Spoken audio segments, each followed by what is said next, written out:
बागलाण तालुक्यातील गोळवाड ग्रामपंचायत हद्दीतील शेंद्राचा पाडा येथे अनधिकृत जागेवर असलेल्या आदिवासी समाजाची फसवणूक करून अनधिकृत चर्चवर बुलडोझर चालवून अतिक्रमण काढून ग्रामपंचायतीची जागा मोकळी करण्यात आली आहे।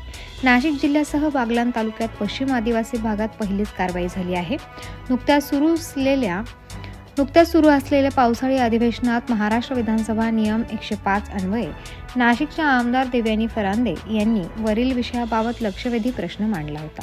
याबाबत महाराष्ट्र राज्याचे मुख्यमंत्री देवेंद्र फडणवीस, ग्रामविकास मंत्री यांनी दखल घेऊन संबंधित विभागातील अधिकारी यांनी लेखी आदेश पारित करून महाराष्ट्र राज्यात असलेल्या धर्म जागरण विरोधी अनधिकृत केलेल्या बांधकामांवर तातडीने कारवाई करून सदर अतिक्रमण पाठवण्याचे आदेश देण्यात आले होते। त्यानुसार बागलाण तालुक्यातील गोळवाड ग्रामपंचायत हद्दीतील शेंद्राचा पाडा येथे गेल्या 22 वर्षांपासून ख्रिश्चन समाजातील बाहेरील काही प्रतिनिधींनी येथील आदिवासी समाजातील नागरिकांना हाताशी धरून या ठिकाणी गावठाण जागेत अतिक्रमण करून चर्च उभारले होते। त्यानुसार मोसम काटबंड मंडळ भाजपा तालुका उपाध्यक्ष तथा ग्रामपंचायत सदस्य सुरेश अहिरे यांनी जानेवारी 2025 मध्ये बेकायदेशीर अतिक्रमणधारक व संबंधित विभागास लेखी पत्राद्वारे कळवून सदर अतिक्रमण तातडीने हटवण्याची मागणी केली होती। त्यानुसार ग्रामपंचायत व संबंधित विभागाने सदर अनधिकृत केंद्र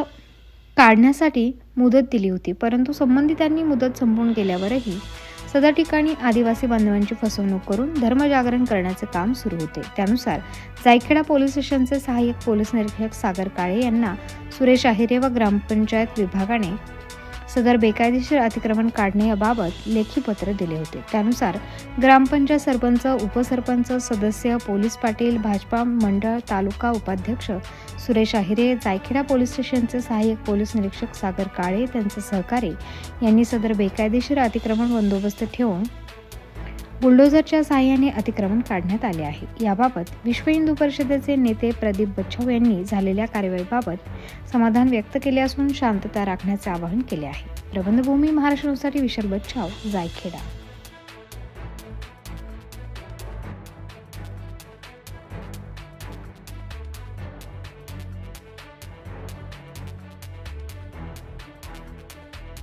ताज्या व महत्त्वाच्या बातम्या बघण्यासाठी प्ले स्टोअरवर जा, प्रबंधभूमी ॲप डाउनलोड करा व या धावपळीच्या जीवनात अपडेट रहा।